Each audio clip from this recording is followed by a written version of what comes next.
pérdida de la virginidad ya en Filipinas con un señor que era un playboy que ya cuenta que mantienen dos relaciones sexuales edad, y mayor. que hoy leo a Lucas del Bar con Informalia decir que se quedó embarazada en una de esas dos Eso relaciones sí que es nuevo sexuales. para mí, ¿eh? Yo eso no lo he encontrado de momento en la novela, pero ¿Eso está en el libro? lo buscaré atentamente porque efectivamente yo he leído de atrás hacia adelante porque lo que me interesaba era Mario Vargas Llosa. Vamos a empezar con Mario Vargas Llosa. Yo ayer decía Isabel Preisler, la más elegante. Y bueno, pero yo es algo que dije hace tiempo y en lo que me reafirmo. Eras muy elegante hasta que publicaste la carta de Patricia Llosa. A mí eso me pareció meterle el dedo en el ojo a una mujer que puede que también hubiera tenido celos, como todo el mundo que rodea a Preisler, pero me pareció feo. Y Mario no le gustó. Luego ya, cuando empezaron a disparar, entonces hicieron más amigos y tal. Un momento personita. Cuando la presenta en público, que yo estoy allí, porque es una reunión que hacemos liberal entre todo el mundo, era el aniversario de Mario, y la presenta en público por primera vez como su pareja. Y entonces Mario, con la voz esa que ponía, decía: y tengo que decir que hay aquí una personita. Ay. Y el momento personita, es que estaba con Maite Rico en la misma mesa. Mira, nos mirábamos así. Delfinita, ¿no? Momento personita.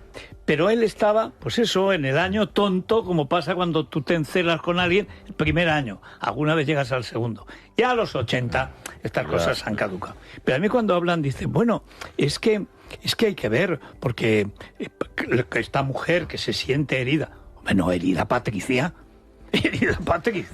a la que tú apuñalas.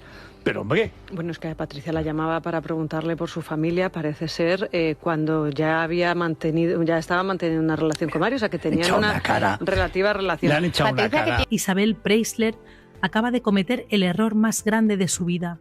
Ha publicado unas memorias que, en lugar de limpiar su imagen, la han hundido para siempre. Y los periodistas que llevan décadas investigándola no van a dejar pasar ni una mentira, ni una sola. Paloma Barrientos, la periodista que lleva 30 años documentando cada movimiento de Isabel, acaba de salir en Federico Jiménez Los Santos, destrozando punto por punto el libro de la supuesta reina de corazones. Y lo que ha revelado es tan brutal, tan demoledor, que Isabel no va a poder levantarse de esto, porque no estamos hablando de opiniones. Estamos hablando de hechos documentados, de investigaciones que se hicieron cuando el periodismo era periodismo de verdad, no el telefonillo de ahora. Estamos hablando de fechas que no cuadran, de mentiras que llevan 40 años repitiéndose, de una imagen construida sobre falsedades.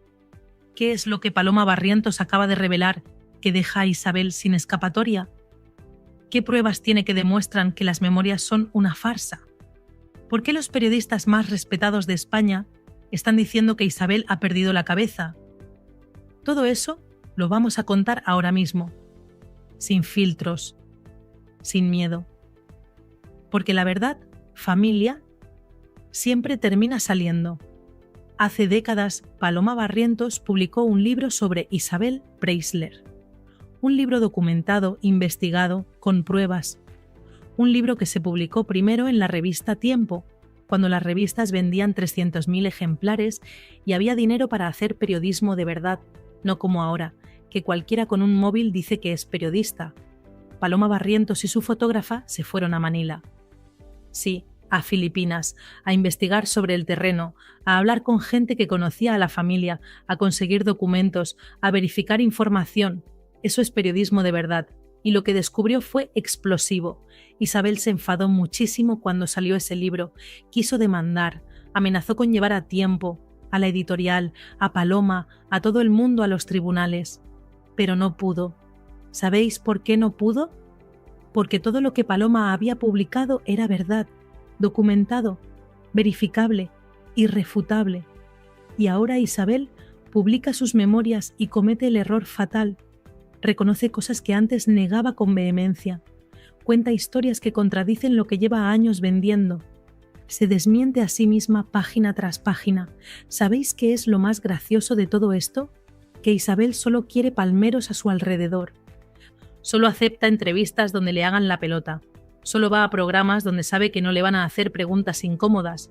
Y cuando un periodista escribe algo con un poco de ironía, lo veta, lo cancela. lo borra de su lista. Pero Paloma Barrientos nunca te ha estado vetada. ¿Sabéis por qué? Porque Paloma es una profesional de verdad, porque su trabajo está documentado, porque Isabel sabe que no puede ir contra ella legalmente. Y eso, familia, dice mucho. Vamos a hablar de la gran mentira de Isabel Preisler, la mentira que ha repetido durante 40 años, la mentira que ahora, en su propio libro, reconoce sin darse cuenta.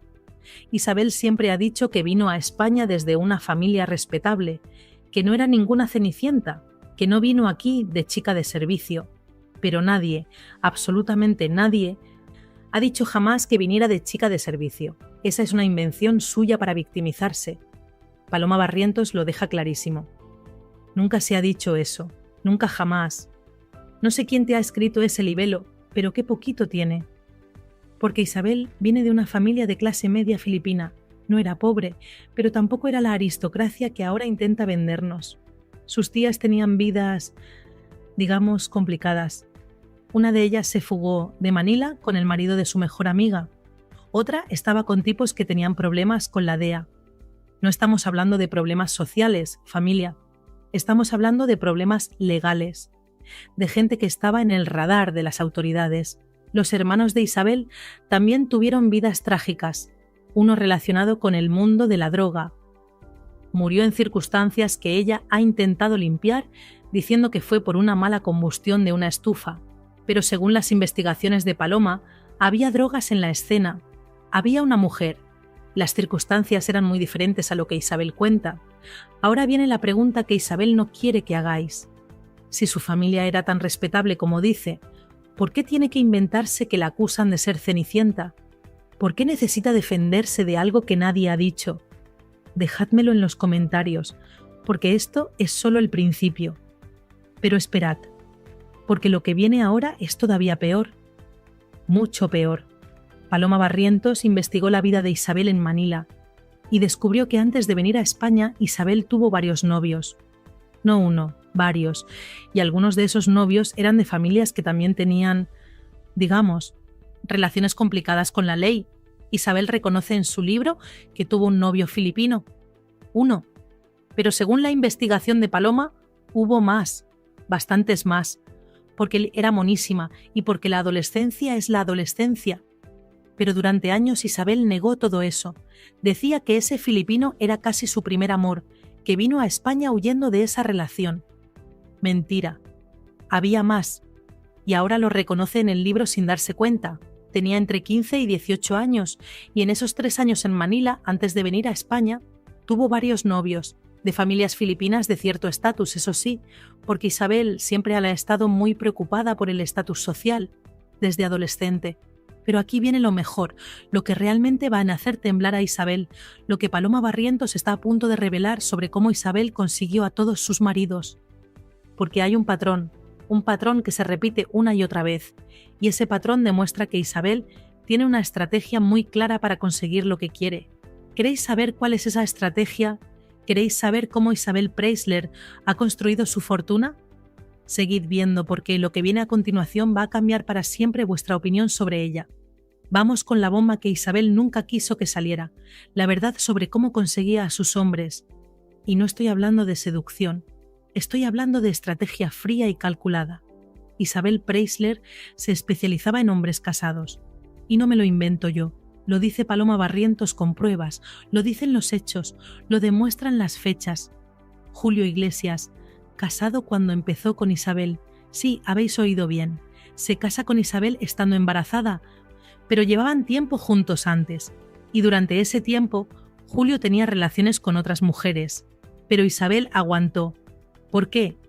Porque Julio Iglesias era famoso, era su billete de entrada a la fama. Carlos Falcó, marqués de Griñón. Cuando Isabel empieza con él, ella todavía estaba oficialmente casada con Julio. No había divorcio porque el divorcio llega en el 81-82 en España, pero Isabel ya estaba con Griñón. Varias personas la pillaron con el marqués cuando oficialmente seguía siendo la señora de Iglesias. Miguel Boyer. Este es el caso más escandaloso de todos. Miguel Boyer estaba casado con Elena Arnedo cuando empieza su relación con Isabel. E Isabel también estaba casada con Griñón. 2 personas casadas, los dos con sus respectivos cónyuges, iniciando una aventura a escondidas. La madre de Julio Iglesias, Rosario de la Cueva, pilló a Isabel con el marqués de Griñón en el edificio de San Francisco de Sales. Ese edificio donde vivían todos. Carmen Martínez Bordiú en un piso, Carlos Iglesias, hermano de Julio, en otro, Julio e Isabel en otro, y los padres de Julio en otro. ¿Os imagináis la escena? La suegra pillando a la nuera con otro mientras oficialmente sigue casada con su hijo. El escándalo fue monumental, pero Isabel lo ha maquillado durante años, lo ha limpiado, lo ha blanqueado, y ahora viene lo mejor de todo. La primera cita de Isabel con Miguel Boyer. ¿Sabéis dónde fue? En el mesón de Fuencarral. Comieron gazpacho y filetes empanados. Sí, filetes empanados. La elegantísima Isabel Preisler en un mesón comiendo filetes empanados con el ministro de Economía Casado. Y como sabían que los podían reconocer, Isabel llevó un montón de carpetas para que pareciera que Miguel era su abogado. Esa es la supuesta elegancia de Isabel Preisler, montando un teatro para engañar a todo el mundo mientras destruía 2 matrimonios. ¿Y sabéis qué más hizo Isabel? Dejádmelo en los comentarios si creéis que esto es elegancia o es simple hipocresía. Pero la cosa no acaba ahí, porque Miguel Boyer no era un tipo cualquiera.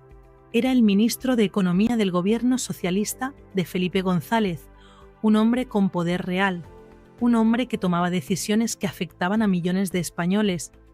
Y ese hombre perdió la cabeza por Isabel Preisler, hasta el punto de que puso la casa de Puerta de Hierro a nombre de ella.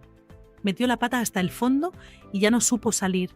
Lo dice Laura Boyer, la hija de Miguel, en una entrevista póstuma que dio a la revista Semana antes de morir. Pero hay más, mucho más. Miguel Boyer asaltó Rumasa, no intervino. Asaltó, se quedó con 2 billones de pesetas de la época que tuvimos que poner todos los españoles, y luego privatizó esas empresas regalándoselas a sus amigos. ¿Sabéis a quién se las regaló? A Gustavo Cisneros, un venezolano amigo íntimo de Carlos Andrés Pérez, de Felipe González, del PSOE entero. Le regaló Galerías Preciados. Le puso una condición: no venderlas en 6 años. A los 3 años ya las había vendido, incumpliendo la ley, y nadie hizo nada. ¿Y sabéis con quién veraneaba Miguel Boyer ese verano? Con Gustavo Cisneros, en su yate. Y con él estaba Isabel Preisler. Hay fotos, están publicadas en el primer libro de Paloma Barrientos. Fotos de Isabel y Miguel en el yate del hombre al que Boyer acababa de regalar Galerías Preciados con dinero público. Eso es corrupción pura y dura, familia, y Isabel estaba ahí, disfrutando, veraneando con los corruptos, viviendo la gran vida mientras España pagaba la factura. Federico Jiménez. Los Santos lo dijo claramente en el programa. Esto es la madre del cordero del negocio de verdad. Si quieres hacer un libro de historia, hazlo. Y cuenta qué pensabas cuando estaban engañando a la gente con lo de Rumasa. Y resulta que estabas tú en el yate del beneficiario. ¿Dónde está esa elegancia de la que tanto habla Isabel? ¿Dónde está esa moralidad que intenta vender en su libro? Dejádmelo en los comentarios, porque esto cada vez huele peor. Pero lo peor de todo no es la corrupción. Lo peor es lo que Isabel le hizo a los hijos de Miguel Boyer. Porque Miguel Boyer tenía 2 hijos de su matrimonio con Elena Arnedo, Laura y su hermano, y esos niños adoraban a su padre, pero cuando Miguel se fue con Isabel, todo cambió. Laura Boyer dio una entrevista antes de morir donde cuenta el infierno que vivió. Dice textualmente que Isabel fue la persona que le impidió estar con su padre. Cuando iban a casa de Puerta de Hierro, tenían que esperar a Miguel sentados en el vestíbulo, mirando un retrato gigante de Isabel, sin poder entrar a la casa, sin poder deambular por su propia casa paterna, esperando como si fueran visitas molestas. ¿Qué clase de mujer impide a unos hijos ver a su padre moribundo en el hospital? Dejádmelo en los comentarios, porque esto ya no es falta de elegancia, esto es crueldad pura. Y ahora llegamos al escándalo más reciente, el que ha indignado a toda España, la publicación de las cartas privadas de Mario Vargas Llosa. Mario falleció hace poco, y cuando un hombre muere, familia, se merece respeto. Se merece que su memoria quede intacta. Pero Isabel decidió que no. Decidió publicar en su libro las cartas íntimas que Mario le escribió. cartas de amor, cartas privadas, cartas que Mario escribió en la intimidad y que nunca pensó que se harían públicas. Y Isabel las publica, sin permiso de la familia, sin consultar con nadie, simplemente porque le daba la gana. La familia Vargas Llosa está valorando demandarla, porque publicar cartas privadas de alguien que ya no puede defenderse es ilegal. Es una vulneración de la intimidad, es una falta de respeto absoluta. Pero Isabel no solo publicó las cartas, también contó detalles íntimos de su relación con Mario. Dijo hasta cuándo se acostaron por primera vez. Nos fuimos al hotel sabiendo qué es lo que iba a pasar. ¿Hace falta contar eso? ¿Hace falta publicar las cartas de un hombre que no está y que no puede defenderse ni contar su versión? No, no hace falta. Lo que hace falta es tener un mínimo de decencia, un mínimo de respeto, pero Isabel no lo tiene. Y luego está la gran mentira sobre la ruptura. Isabel dice en su libro que fue ella quien rompió con Mario, que fue ella quien puso fin a la relación, que ella fue la fuerte. Mentira. Fue Mario quien la dejó. Fue Mario quien hizo las maletas y se fue de la casa de Puerta de Hierro. Y cuando se fue, volvió con sus hijos. Los hijos que nunca aceptaron a Isabel. Los hijos que lo recibieron con los brazos abiertos diciendo: «Papá, siempre estuvimos aquí esperándote». Isabel manipula la realidad. Presenta una carta de ruptura como si ella hubiera sido quien terminó. Pero los hechos dicen otra cosa. Mario la dejó. Mario volvió con su familia. Y Mario fue más feliz después de dejarla. Vamos a hablar ahora del funeral de Miguel Boyer, porque ese funeral resume perfectamente quién es Isabel Preisler. Miguel murió en 2014 y en su funeral estaban sus hijos.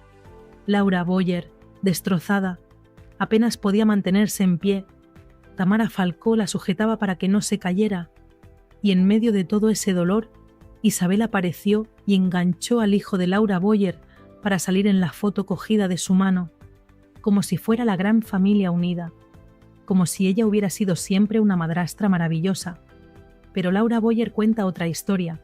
Cuenta que Isabel solo la cogió para la foto, que después de ese día nunca más volvió a saber de ella, que fue todo teatro, todo montaje mediático, porque eso es lo que hace Isabel.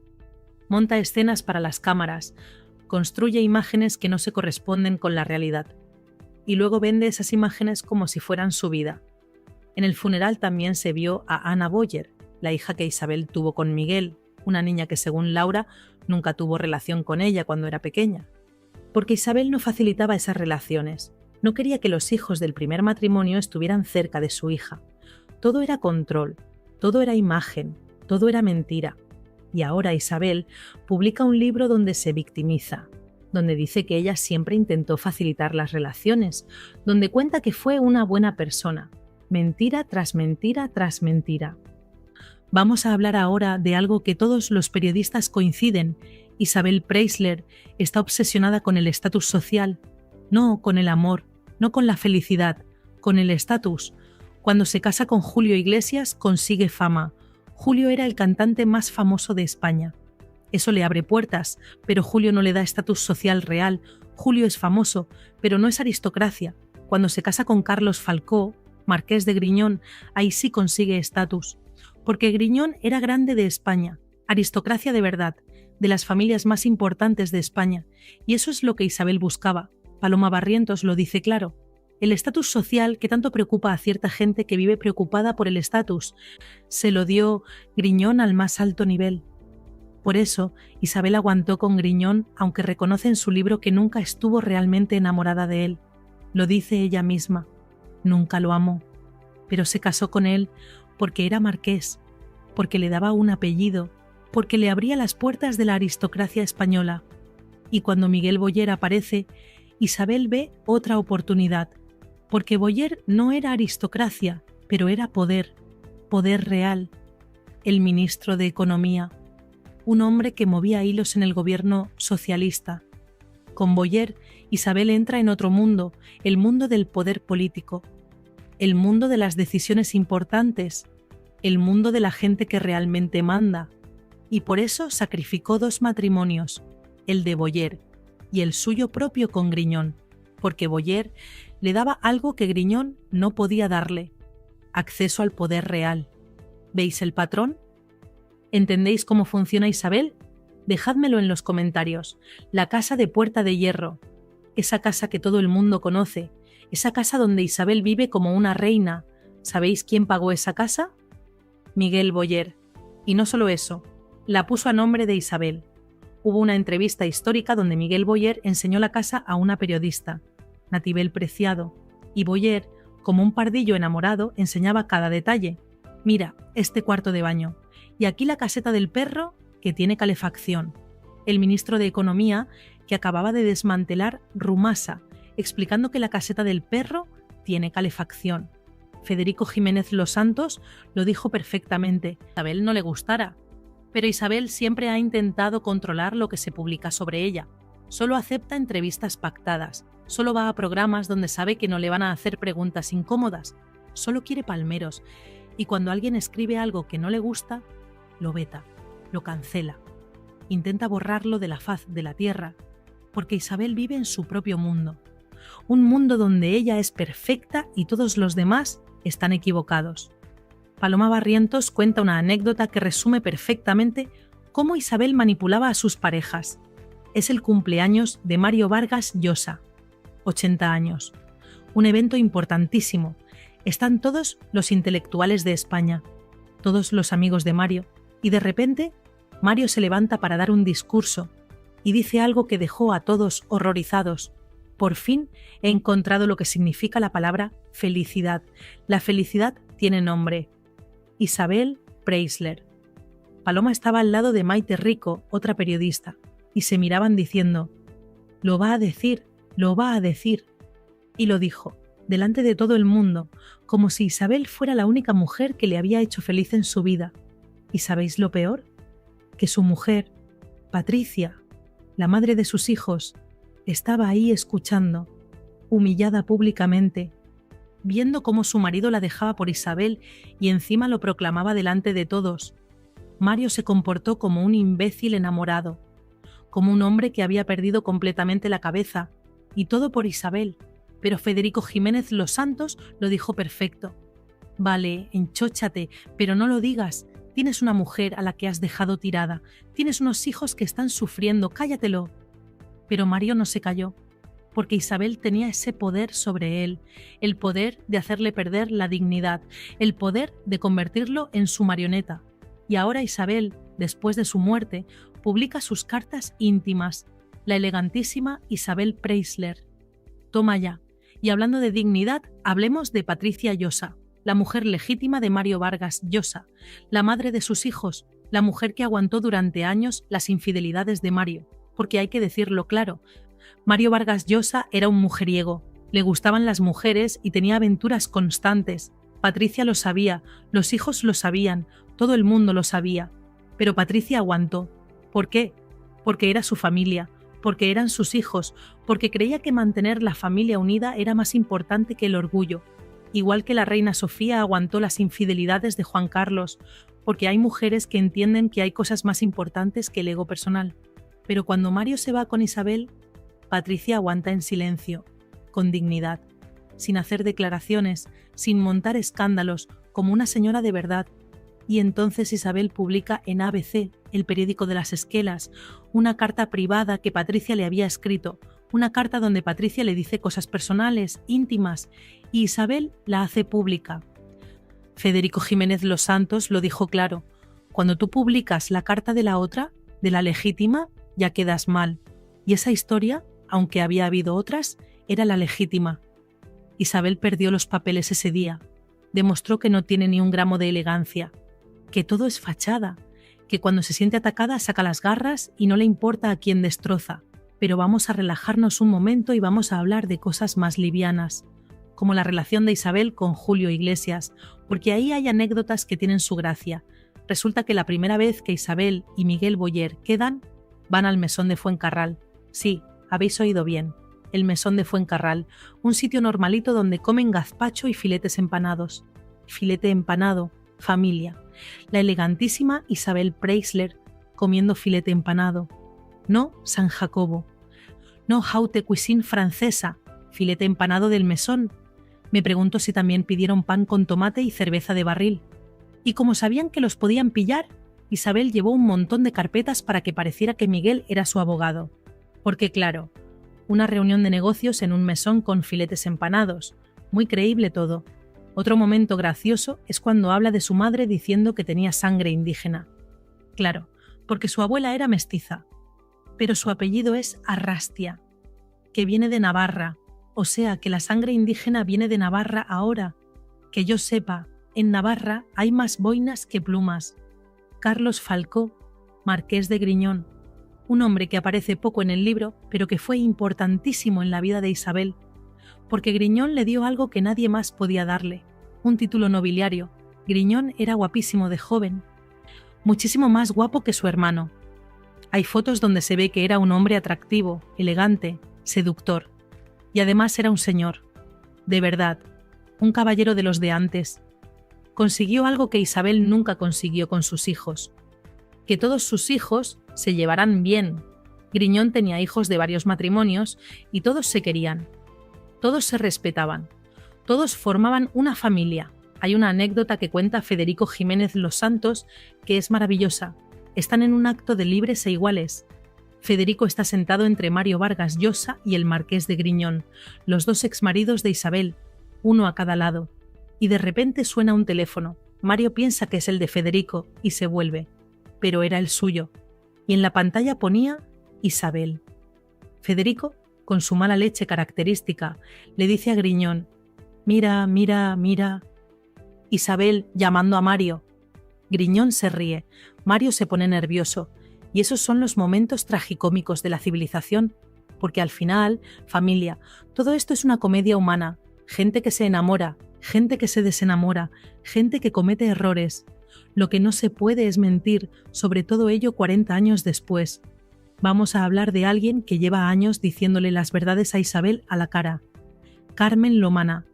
Carmen Lomana siempre ha dicho que Isabel no tiene mérito propio, que su única habilidad ha sido casarse con hombres importantes, que vive de la fama que le dan sus maridos. Y tiene toda la razón del mundo. ¿Qué ha hecho Isabel por sí misma? ¿Qué ha conseguido con su propio esfuerzo?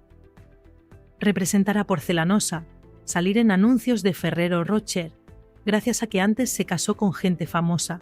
Sin Julio Iglesias, Isabel seguiría en Manila o trabajando en Madrid, de lo que fuera. Sin Griñón, no tendría ese barniz aristocrático. Sin Boyer, no tendría acceso al poder. Sin Vargas Llosa, no sería la musa del premio Nobel. Todo lo que Isabel es se lo debe a los hombres con los que se ha acostado. Y eso no es machismo, es la pura verdad. Carmen Lomana lo dice, y tiene razón. Pero Isabel no soporta que se lo digan. Por eso intenta inventarse que la gente la acusa de ser cenicienta. Porque necesita victimizarse, necesita que la gente piense que ha luchado mucho, cuando en realidad lo único que ha hecho es ir de cama en cama subiendo en la escala social. En el libro, Isabel habla de Ricardo Bofill, el primer marido de su hija Chabeli. Y lo que dice es brutal. Dice textualmente que era un drogadicto, con todas las letras. Un drogadicto que hundió la vida de mi hija que solo bebía agua. Ese tipo de afirmaciones son de un nivel impresionante, porque Ricardo Bofill está vivo, puede leer eso, puede sentirse atacado, puede demandar. Pero Isabel no tiene filtros, dice lo que le da la gana sobre gente que está viva, y luego se escandaliza cuando alguien dice algo de ella es perfecta y puede hacer lo que quiera, y el resto del mundo tiene que callar y admirarla. Federico Jiménez Los Santos lo dijo perfectamente. Si quieres hacer un libro de historia, hazlo. Y cuenta qué pensabas cuando estaban engañando a la gente con Rumasa. Y resulta que estabas tú en el yate del beneficiario. Eso es corrupción en estado puro. Y Isabel estaba ahí. No era una víctima inocente. No era una mujer que no sabía nada.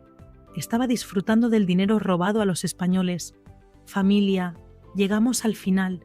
Y la conclusión es clara como el agua. Isabel Preisler acaba de cometer el mayor error de su vida publicando estas memorias. Porque en lugar de limpiar su imagen, la ha destruido para siempre. Ha reconocido cosas que antes negaba. Se ha contradicho página tras página. ha mentido sobre cosas que están documentadas, ha demostrado que todo lo que hemos pensado durante años sobre ella es cierto, que no es elegante, que no es una señora, que no tiene clase, que es una mujer obsesionada con el estatus social, que ha usado a todos los hombres que ha tenido para subir en la escala, que destruyó familias, que alejó a padres de sus hijos, que se benefició de la corrupción, que vive en un mundo de mentiras que ella misma ha construido. Y lo peor de todo es que no tiene ni idea. Cree de verdad que ese libro la deja bien. Cree que la gente va a leerlo y va a pensar qué mujer tan maravillosa.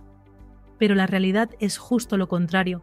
Los periodistas que la conocen, que la han investigado durante décadas, están destrozando el libro punto por punto.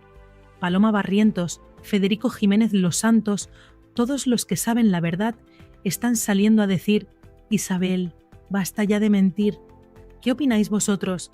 ¿Creéis que Isabel dice la verdad o que Paloma Barrientos tiene razón? Dejádmelo en los comentarios porque quiero leer todas vuestras opiniones. Dale like si crees que Isabel Preisler ha perdido toda credibilidad con este libro. Suscríbete si quieres más contenido como este, donde contamos las verdades que otros no se atreven a decir. Y activa la campanita porque esto es solo el principio. Nos vemos en el próximo video. Chao, familia.